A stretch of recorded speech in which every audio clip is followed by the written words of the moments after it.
In this Democratic primary, I have one opponent who's been clear that he would institute or propose an income tax. I have one opponent who doesn't say what she will do on that issue. And I think voters want clarity on it, so I'm being as clear as I can with them about it. And just as I would veto other things I oppose, I would veto an income or sales tax because I oppose it. Constitutional amendments should be done rarely and with great caution. Two, because on the issue of fiscal policy in this state, the political system has worked very well. We have elections every 2 years.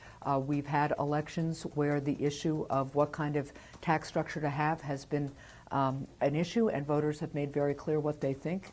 And as a result, I think the political system has worked well. And constitutional amendments bind future generations. And I don't think it's appropriate to bind future generations on the kind of fiscal policy that they want to have. I want to focus on educating them really well so they'll make those determinations on their own. I'm confident that future generations will continue New Hampshire's tradition of fiscal conservatism, but that's up to them to do. I think people are concerned about the tone in the state, and I also think they want to make progress economically first and foremost, but they want a sense that if they work hard and make sure their kids work hard, that they're going to have a future here. And so I think there was a lot of anger in 2010, especially about the state of the economy and what was happening nationally. I think that played out in the elections. I think people are still very concerned about that, but I think they understand that we only make progress if we come together and if we treat each other with a level of respect that's been lacking over the last couple of years.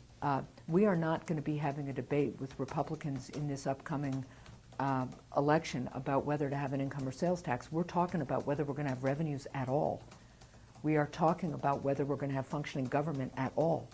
Because when you look at what the O'Brien legislature has done and when you look at what Ovid and Kevin have supported, they are really talking about a continuing reduction of support for schools, colleges, hospitals, and infrastructure, all things that are essential to the economic growth and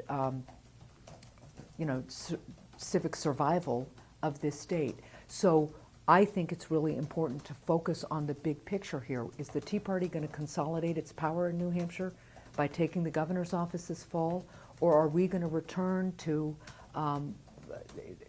a status where we can move forward, both political parties engaged, but with practical problem solving that moves this state forward?